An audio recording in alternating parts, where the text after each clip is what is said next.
А смысл сионизма, он простой. Простой, не так, как многие, которые занимаются этим извне, или многие, которые кричат о том, что они сионисты, и члены сионистской партии. А он простой, до примитивности. Обеспечить существование и будущее еврейского народа вне религиозных рамок. Еврейский народ в религиозных рамках существовал 2000 лет. Вне религиозных рамок он не просуществует, если не будет основного инструмента для этого еврейского государства в том месте, где оно находится. Уберите это, нет смысла в Израиле. Тогда его не будет. Запустил британский, миссионер Вильям Гейшер сионистский проект, а сейчас подхватили его все в том же англосаксонском мире американцы. Десятки миллионов христиан различных, этих протестантских деноминаций называют себя сионистами. Их число превышает во много раз число всех, кого бы то ни было, кого можно назвать в мире евреями. Не говоря уже о реальных идентифицированных иудеях. Идентифицированных сионистов во много-много раз, наверное, на порядок больше в мире, чем тех, кого можно причислить к иудейскому народу. Это данные точные, Яков Равкин из Монреальского университета озвучивал и на цифровой истории, и в других местах. И вернемся к началу нашего проекта. Яков Равкин, с полным уважением к его исследовательскому направлению, интеллектуальной честности, мужеству гражданскому, можно сказать, что он поднял вообще все эти вещи, так сказать. Но я не согласен, то, с чего мы начали, с его классификацией, как вариант поселенческого колониализма сионистского проекта.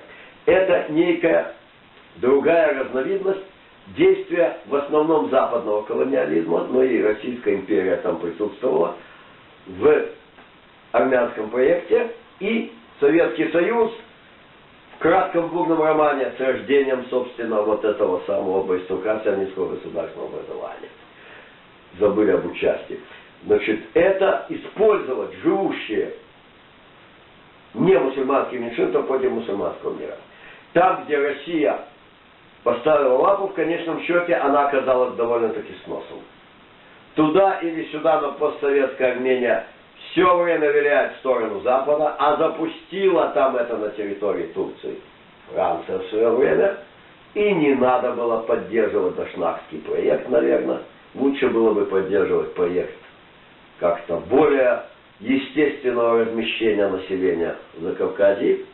И бурное вмешательство в пользу сионистов, в конечном счете, естественно, сионистское государственное образование уплыло на Запад, там, где оно было задумано, там, где его поддерживали то англичане с французами в какой-то момент, одни французы, и, наконец, его принимают американцы, поддерживают тот самый настоящий момент.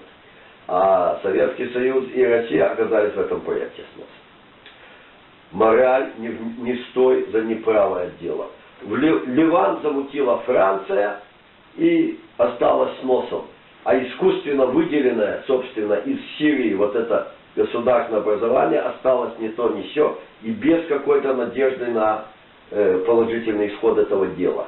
И не существует там того выхода, о котором говорит Яков Равкин, что французы выехали из Алжира, миллион французов выехали из Алжира. Да, они были поселенцы-колонисты, колонизаторы, да, многие из них родились в Алжире.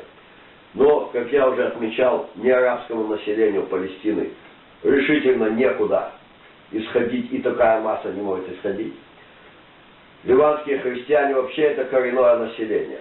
И их ввергли в непрерывные разборки с нехристианами путем этого акта, французского, и по сей день там они продолжаются, эти разборки. Замутили, потрудились, так сказать, удружили французские цивилизаторы. Моноэтническая Армения создана на какой-то территории, пусть она будет армянам в радость. Нейко забрежил свет в высказанных Пашиняна, что надо перестать жить исторической мифологией и начать думать о сегодняшней жизни и о населении Армении. Но опять-таки есть историческая справедливость. Не на историческую родину, но тех, кто хотя бы были депортированы последних, скажем, 70 лет, или хотя бы последних 40 лет с территории азербайджанцев, имеют полное право вернуться, не посягая на существование армянского. Вот такие моменты. Ну и даже колонисты и поселенцы все-таки в Южной Африке в какой-то момент, прожив там несколько столетий, больше, меньше, кто-то 1,5-2, кто-то меньше намного, именно те, кто старейшее население там, вот так сказать, буры, оголтело стоявшие за режим апартеида в Южной Африке, в какой-то момент ущипнули себя голову и сказали, это не может продолжаться. Не может быть такого, чтобы было деление людей по принципу национальности в одном государственном образовании.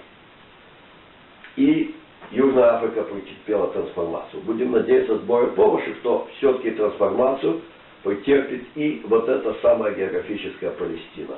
В интересах всех людей, которые там живут. И арабов, и не арабов. И иудеев, и не иудеев.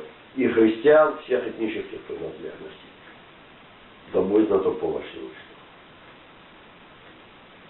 Ну, на этом мы наш проект пока будем считать почти завершенным. По мере поступления вопросов. Вопросы будем освещать. Да, и будем отдельно освещать. какие-то темы, Да. которые каждая сама по себе очень интересна. Бывают созвучные темы, бывают просто Да. надо где-то... Но это общее, как бы был рассказ, ввести вот в русскоязычном мире, хотя бы дать картину, которой вообще у людей нету.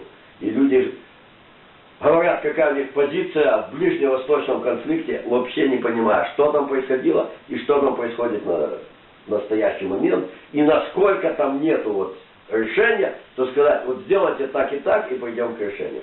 Размежуем, пойдем границу.